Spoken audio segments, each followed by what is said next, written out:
I've been testing 3 new gaming mice for quite a while now. One being the Pulsar Tenz Signature Edition, another being the Teevolution Tera Pro, and lastly being the Pulsar X2F. And I think they forgot to send me the second half of this mouse. So we're just going to talk about these two. And I'm not here to quote back of the box specs for you, but if you're interested in them, here they are. What I'd like to do here is show you what these mice are and let you decide if they're good for you. Because as much as I love and enjoy these mice, that doesn't mean they're the right mouse for you. So I want to break down those raw measurements, the heat signature, the build quality test, and talk about the performance. And you can make the decision on if these mice are worth picking up. So let's start off with some good old raw measurements here. Let's get our caliper set to 0, and we'll start with the Tenz. Taking a look at the length of this mouse, seeing it right there. Let's go and get that grip width. This is right on the lower portion right here. We'll get the upper portion in a second. And then on that flare out, the lower portion right there. Flipping it over and again getting up by the buttons here on the grip point and then on the back bit. Now this flare on the back bit is pretty consistent going all the way around. So if you look at it like that and look at it from the bottom, again, it starts flaring out right there and it's pretty consistent. So right there flares out, stays flared out from the top and the bottom. Hopefully you can see that in the camera. Kind of tough to see with black. Now as far as the lift off up on the front from the buttons down here without pressing them down, you can see that right there. And then as far as the hump, we're gonna go right from the sensor and the buttons right here.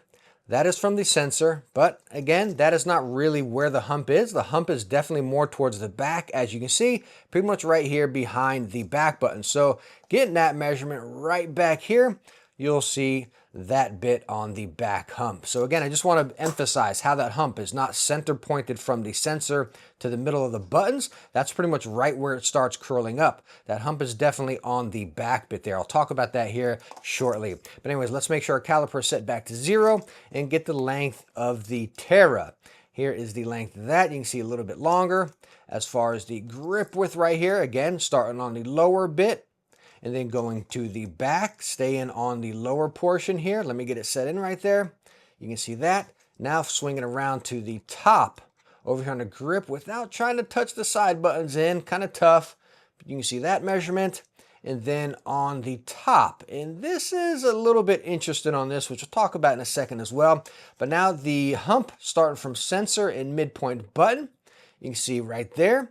And then as far as that hump, it is pretty much right there. Now hump pretty much stays gradual from the mid buttons over here to the back bit. So again, you kind of got that prominent hump right in the middle. But as far as the Tera here, you can see that hump is here and then it falls off a bit on the side. So it's not like a true plump ergo on the, okay, let's get that off. It's not like a true plump ergo on the back bit there. It's definitely kind of a slimmer hump. Now this is where everything I just mentioned really comes to light here, being the thermal test. As I'm going to grip these mice and the heat from my hand is going to transfer over to the mouse showing where they grip. Of course, this will differ from hand shape and your grip points and stuff, but hopefully it gives you a rough idea. So anyways, I'm going to get my hand on the Tenz mouse, the Pulsar Tenz here, and hold it how I grip it, which I'll show you in a second with the lights on. But anyways, transferring some heat over here with how I grip this mouse, getting it underneath. You can see the heat from my hand, and hopefully we get some heat transferred over to this. I'm going to let go, and you can see it on the mouse. So number one, you're seeing right on the back of that hump right there,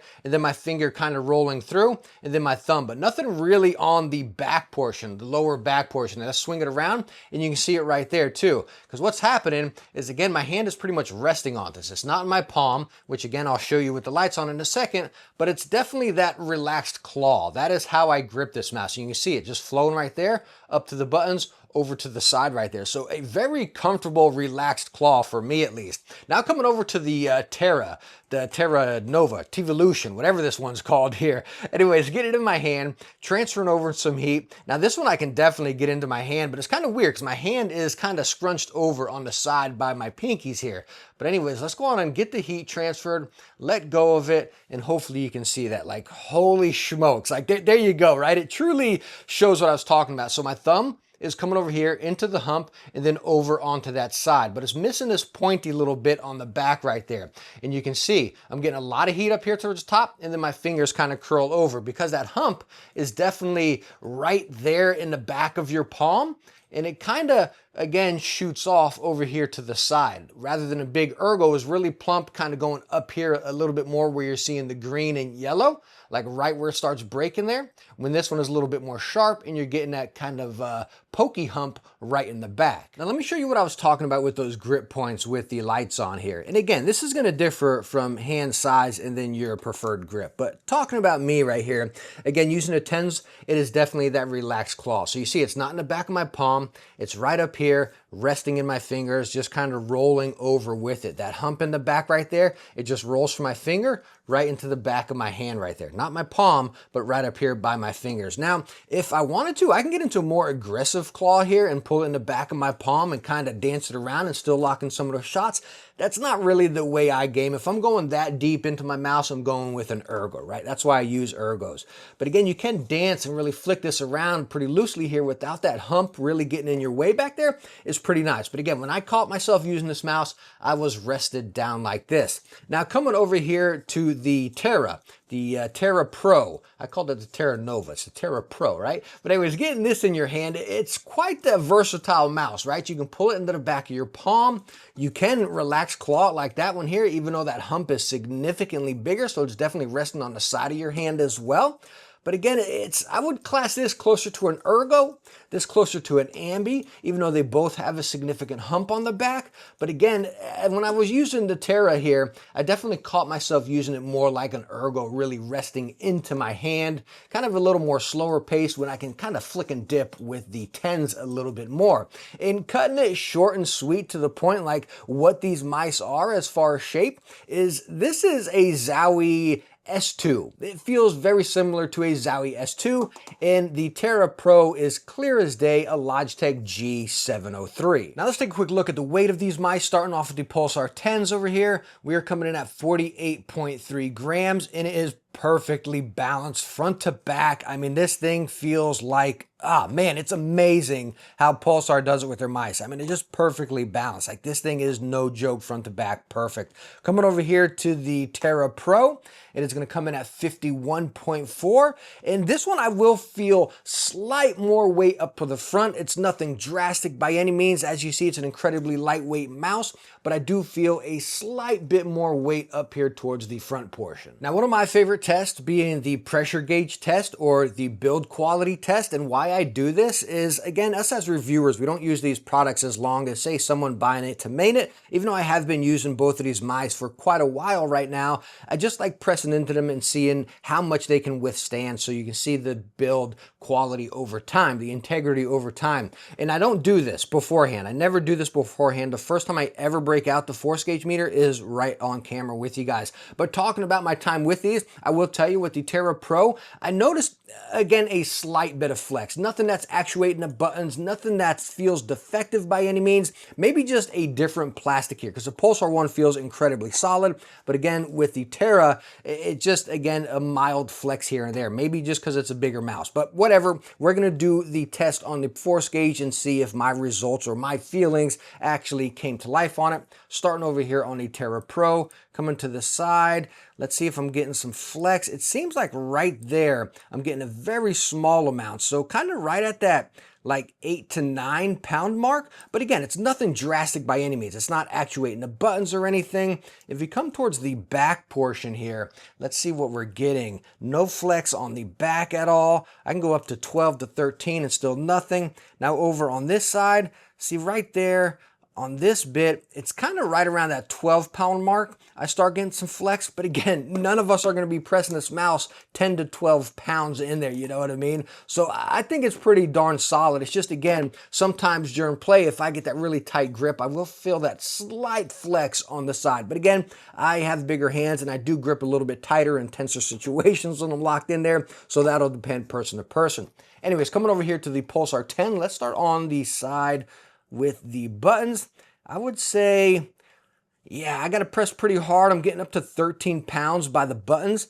The buttons are not actuating, but I will see a little bit of frame flex there right around that 13 pound mark. But again, still no actuation.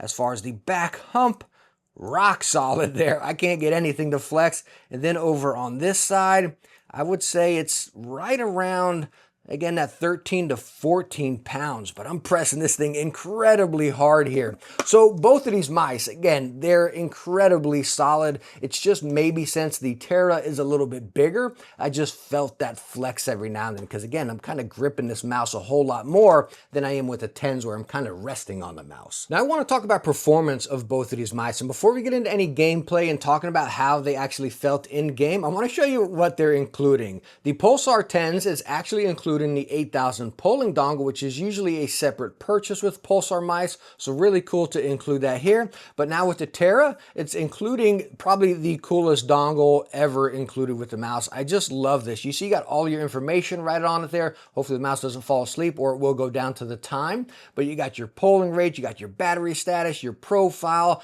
all that stuff right on this nice little compact screen. It's actual useful dongles. There you go. So the mouse went to sleep. I mean, I can set it right there, but anyways, when we wake it back up, bam, you can see it's instantly right back into it. Again, this is maybe the coolest dongle I've ever used with a gaming mouse. It's actually useful. So now let's talk about my actual time using these mice, actually gaming with them. And you all know my FPS game of choice right now, of course, is Call of Duty Black Ops 6, even though I do play a lot of story games. But when I play story games, I stick to controller. By the way, Assassin's Creed Shadow and South of Midnight, two amazing story games you gotta check out. I'm getting off track here talking about using these mice. They are different shapes than I'm used to using, right? You all know I primarily use the Pulsar X-Lite, aka the Zowie EC line. I love an ergo, and again, the EC or X-Lite is just that ergo that's not too big, it's not too small, it's right in between right there.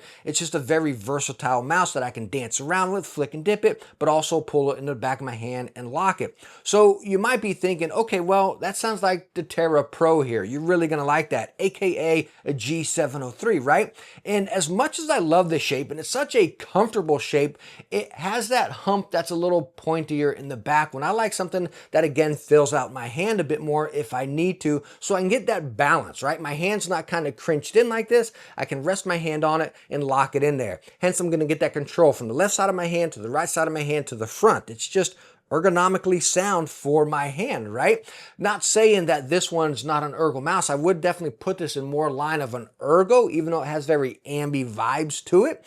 Hence the reason you're kind of clinching it like this. So I would say if you got slightly smaller hands, you might get more of that ergo type feel that I'm talking about with the EC or the X-Lite with the Tera. With myself, I'm kind of confused using it, right? I'm like, oh wait, no, I want to grip it like this. No, let me hold it like that. And that's the result I caught whenever I was gaming. I kind of danced around with my grip a little bit too much, you know, and I just couldn't really jive with it. It's an amazing shape and I love using it for sure. It's flashback G703, but again, for me, it's too much of like a middle ground between an ambi and an ergo, right? Which I like to close my mind and say, okay, I'm going to go with one or the other. And that brings me right into the Pulsar Tenz mouse here, which is definitely closer to an ambi, yet still with that rear hump being like a Zowie S2. And you know, I compare everything to Zowies, right? Because Zowie is the shape maker. Everybody has cloned off them, whether it be a little tweak here or there. And the Tenz is clear as day close to a Zowie S2, which is a tried and true shape, right? That's the great thing about these mice. You got G703, you got Zowie S2, which are just, again, loved shapes by the community. And I caught myself probably enjoying using the Tenz one a little bit more, even though, again, I can't really pull it in the back of my hand. I would catch myself playing a little bit faster, not really being able to control my shots as much playing Call of Duty, where I can play fast or slow. Maybe if you're playing Valorant, which is, I believe, what Tenz plays, you're playing a fast game like that, or Counter-Strike or something, where you're just kind of flicking to that shot, bam, and you can get it. That's the vibe I got with the Tenz over here, right? The S2 has never really been a prime mouse for me. I think I like the S1, which is a little bit bigger, kind of turns it more into an ergo. But again, both of these mice are kind of on the, I don't want to say complete opposite spectrum. They're just kind of like, yeah, I really enjoy them and I had a good time using them, but I couldn't jive with them, if that makes sense. It's not saying they're bad mice. I'm just saying it's not really a shape for me. It's like, okay, I can understand, like, I'm going to use like a Razer Viper, for example, which is definitely that ambi type shape, or I can use the EC, which is clear as day, an ergo type of shape, right? So again, I'm one or the other, not kind of, okay, let me get a little bit of this or a little bit of that. They just threw me off a little bit right there. Hopefully that makes sense with you, right? But again, summing it up short and sweet, because it doesn't really matter how I played with them or how I like them. I'm trying to break these down so you can decide if it's the mouse for you. And the best way for you to decide this, if either of these mice are for you, is, do you like the Logitech G703? Well, you're going to love the Tera, right? Do you like the Zowie S2? Well, you're going to love the Pulsar Tenz. That's the best way to put it and really summarize what the shape is of these mice. So if you all noticed what just happened there, I totally talked about shape when I was supposed to be talking about performance. That's because I really stand behind and believe in shape is king.